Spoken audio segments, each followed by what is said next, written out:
ವಿಶೇಷ ಕಾರ್ಯಕ್ರಮಕ್ಕೆ ಸ್ವಾಗತ. ಮುಂಗಡ ಪತ್ರ ಮಂಡನೆಗೂ ಮುನ್ನ ಸಂಸತ್ ಭವನದಲ್ಲಿ ಕ್ಯಾಬಿನೆಟ್ ಸಭೆ, ಕೇಂದ್ರ ಸಚಿವ ಸಂಪುಟದ ಸಭೆ ಆರಂಭ. ಸಂಪುಟ ಸಭೆಯಲ್ಲಿ ಬಜೆಟ್ಗೆ ಒಪ್ಪಿಗೆ ಪಡೆಯಲಿರುವ ಹಣಕಾಸು ಸಚಿವೆ ನಿರ್ಮಲಾ ಸೀತಾರಾಮನ್ ರಾಷ್ಟ್ರಪತಿ ದ್ರೌಪದಿ ಮುರ್ಮು ಅವರನ್ನು ಭೇಟಿಯಾಗಿ ನೇರವಾಗಿ ಕ್ಯಾಬಿನೆಟ್ ಸಭೆಗೆ ತೆರಳಿದ್ದಾರೆ ಹಣಕಾಸು ಸಚಿವೆ ನಿರ್ಮಲಾ ಸೀತಾರಾಮನ್. ಇವೆಲ್ಲವೂ ಔಪಚಾರಿಕ ಪ್ರಕ್ರಿಯೆಗಳು. ನಮ್ಮ ಜೊತೆಗೆ JDS ವಕ್ತಾರರು ಕೂಡ ಇದ್ದಾರೆ. ಈ ಬಾರಿ JDS ಸಂಪುಟದ ಒಂದು ಭಾಗ, ಸರ್ಕಾರದ ಒಂದು ಭಾಗವಾಗಿದೆ. ಕರ್ನಾಟಕಕ್ಕೆ ಸಾಕಷ್ಟು ನಿರೀಕ್ಷೆಗಳಿವೆ. ಒಂದು ಮೋದಿ ಸರ್ಕಾರದ ಒಂದು ಫೀಚರ್ ನಾವು ನೋಡಿದ್ದು ಅಂದರೆ, ಯಾವ ಸ್ಟೇಟ್ನಲ್ಲಿ ಚುನಾವಣೆ ಇರುತ್ತೋ ಅಲ್ಲಿಗೆ ಮಾತ್ರ ಬಂಪರನ್ನು ಕೊಡ್ತಾ ಇರುತ್ತೆ. ಕರ್ನಾಟಕದಲ್ಲಿ ಚುನಾವಣೆಗಳಿಲ್ಲ, 2 ಚುನಾವಣೆಗಳು ಮುಗಿದಿವೆ, ಇನ್ನು 4 ವರ್ಷ ಚುನಾವಣೆ ಇಲ್ಲ.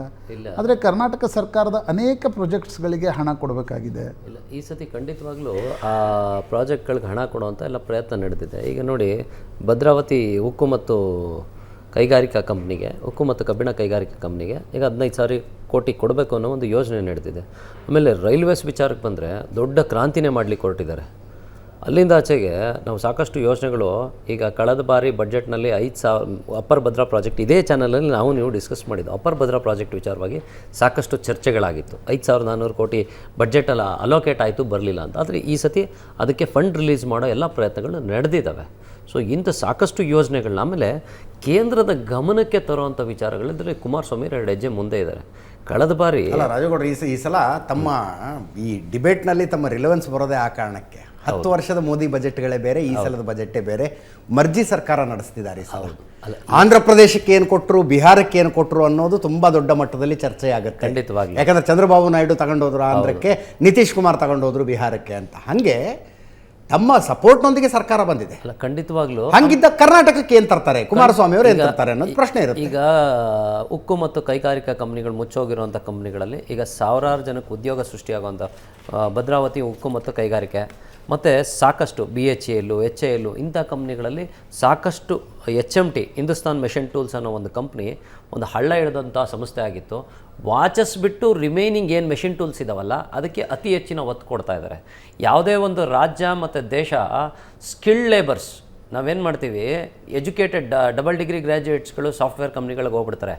ಆದರೆ ಈ PUC ಡಿಗ್ರಿ ಆಗಿರುವಂಥವ್ರು ತುಂಬ ಜನ ಇರ್ತಾರೆ ಎಲ್ಲ ರಾಜ್ಯಗಳಲ್ಲೂ. ಇವರು ಸೆಮಿ ಸ್ಕಿಲ್ಡ್ ಲೇಬರ್ಸು. ಇವ್ರುಗಳನ್ನ ಉನ್ನತಿಗೇರಿಸಿದಾಗ ಅಲ್ಲಿ ಆರ್ಥಿಕ ಸ್ಥಿತಿ ಕೂಡ ಅಭಿವೃದ್ಧಿ ಆಗ್ತದೆ, ಸಾಕಷ್ಟು ಮನೆಗಳು ಕೂಡ ಒಂದು ಬೆಳಗುವಂಥ ಒಂದು ಪ್ರಯತ್ನ ಆಗ್ತದೆ. ಇಂಥ ಸಣ್ಣ ಸಣ್ಣ ಗುಡಿಗೈಗಾರಿಕೆ ಅಂದರೆ ಮ್ಯಾಕ್ಸಿಮಮ್ ಲಾರ್ಜ್ ಕಂಪ್ನೀಸ್, ಅಂದರೆ ದೊಡ್ಡ ದೊಡ್ಡ ಬಿಗ್ ಇಂಡಸ್ಟ್ರೀಸ್ಗಳನ್ನ ಜಾಸ್ತಿ ತರೋ ಒಂದು ಮತ್ತು ರೀಸ್ಟಾರ್ಟ್ ಮಾಡೋವಂಥ ಒಂದು ಪ್ರಯತ್ನ ಮಾಡೋದ್ರಿಂದ ಒಂದು 30,000-50,000 ಉದ್ಯೋಗಗಳು ನೇರ ಸೃಷ್ಟಿಯಾಗ್ತವೆ. ಅದ್ರ ಜೊತೆಗೆ ಅದಕ್ಕೆ ಸಪೋರ್ಟಿಂಗಾಗಿ ಈಗ ಮೆಷಿನ್ ಟೂಲ್ಸ್ ಅಂದರೆ, ನೀವು ಪೀಣ್ಯ ಇಂಡಸ್ಟ್ರಿಯಲ್ ಏರಿಯಾ ಕ್ಲಸ್ಟರ್ಗಳಲ್ಲಿ ಸಣ್ಣ ಸಣ್ಣ ಲೇತ್ ಮಿಷನ್ಗಳಿರ್ತವೆ, ಅವರೆಲ್ಲ ಏನಾಗ್ತದೆ ಸಪ್ಲೈಸ್ ಕೊಡ್ತಾರೆ. ಆ ಸಪ್ಲೈಸ್ ಚೈನ್ ಬಿಲ್ಡ್ ಆದಾಗ ತಾನಾಗೆ ಫೈನಾನ್ಷಿಯಲ್ ಎಲಾಬ್ರೇಷನ್ ಆಗುತ್ತೆ ಮತ್ತು ಉದ್ಯೋಗ ಸೃಷ್ಟಿಲಿ.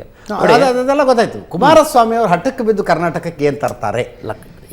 ಈಗ ಆಲ್ರೆಡಿ ಆಲೆ ಮತ್ತು ಉಕ್ಕು ಮತ್ತು ಕೈಗಾರಿಕೆ, ಯಾಕಂದ್ರೆ ಹಿಂದೆ ಕರ್ನಾಟಕದಿಂದ ಆಯ್ಕೆಯಾದ ಸಚಿವರನ್ನು ನಾವು ಇಷ್ಟು ಜೋರಾಗಿ ಪ್ರಶ್ನೆ ಕೇಳೋಕ್ಕಾಗ್ತಿರಲಿಲ್ಲ, ಯಾಕಂದ್ರೆ ಮೋದಿ ಮುಂದೆ ನಿಂತ್ಕೊಂಡು ಮಾತಾಡ್ತಿರ್ಲಿಲ್ಲ ಅವರು. ಖಂಡಿತವಾಗ್ಲು. ಆಮೇಲೆ ಒಂದೇನು ಗೊತ್ತಾ, ಈ ಸತಿ ಅದೇನೋ ನಮ್ಮ ಭಾಗ್ಯನೋ ಏನೋ ಗೊತ್ತಿಲ್ಲ, ಕುಮಾರಸ್ವಾಮಿ ಅವರಿಗೆ ನಾವು ಆ್ಯಕ್ಚುಲಿ ಕೃಷಿ ಬಯಸಿದ್ದೋ, ಕೃಷಿಲಿ ಹೆಚ್ಚಿನ, ಯಾಕೆಂದರೆ ರೈತ ದೇಶದ ಬೆನ್ನೆಲುಬು ಅಂತೀವಿ, ಕೃಷಿ ವಿಚಾರದಲ್ಲಿ ಸಾಕಷ್ಟು ಬದಲಾವಣೆಗಳಾಗಲಿ ಅನ್ನೋ ಒಂದು ಚಿಂತನೆ ಇತ್ತು.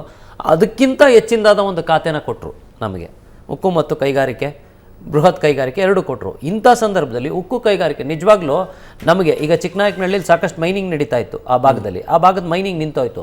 ರಾ ಮೆಟೀರಿಯಲ್ಸ್ ಇಂಪಾರ್ಟೆಂಟು, ಮತ್ತು ಅದ್ರ ತಕ್ಕನಾಗಿ ಇಂಡಸ್ಟ್ರಿಗೆ ಬೇಕಾದಂಥ ರಾ ಮೆಟೀರಿಯಲ್ಸ್ ನಮ್ಮಲ್ಲೇ ಸಿಗಬೇಕಾದ್ರೆ ಆ ರಾ ಮೆಟೀರಿಯಲ್ ಸಪ್ಲೈಸ್ನ ಇಟ್ಕೊಂಡು ಸುಮಾರು 1000 ಜನಕ್ಕೆ ಉದ್ಯೋಗ ಕಲ್ಪಿಸಿದಾಗ ನಮ್ಮ ಆರ್ಥಿಕ ಪರಿಸ್ಥಿತಿ ಒಂಚೂರು ಎಲಾಬ್ರೇಟ್ ಆಗುತ್ತೆ. ಸೊ ಹಾಗಾಗಿ ಈಗೇನು ಉದ್ಯೋಗ ಸೃಷ್ಟಿಲಿ ಇನ್ನು BJP ಸ್ವಲ್ಪ ಹಿಂದೆ ಉಳಿದಿದೆ ಅಂತ PSL ಸರ್ವೆ ಪ್ರಕಾರ, ಈಗ ಕಳೆದ 2017-18 ಸರ್ವೆ ಪ್ರಕಾರ ನಿಮಗೆ 5.7% ನಿರುದ್ಯೋಗಿಗಳಿದ್ದರು.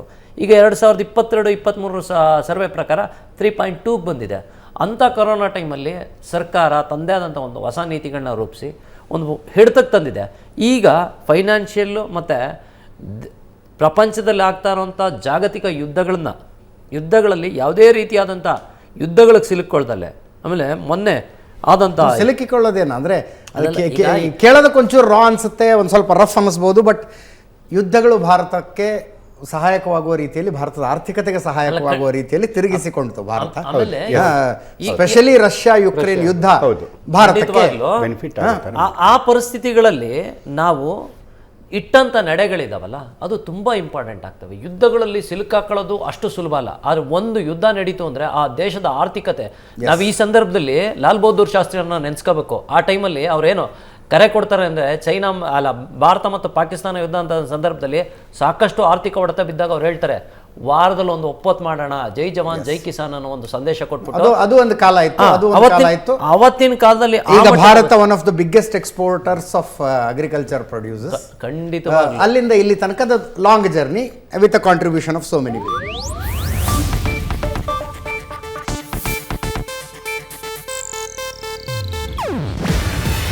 ಇದು ಏಷ್ಯಾನೆಟ್ ನ್ಯೂಸ್ ನೆಟ್ವರ್ಕ್ ಪ್ರಸ್ತುತಿ.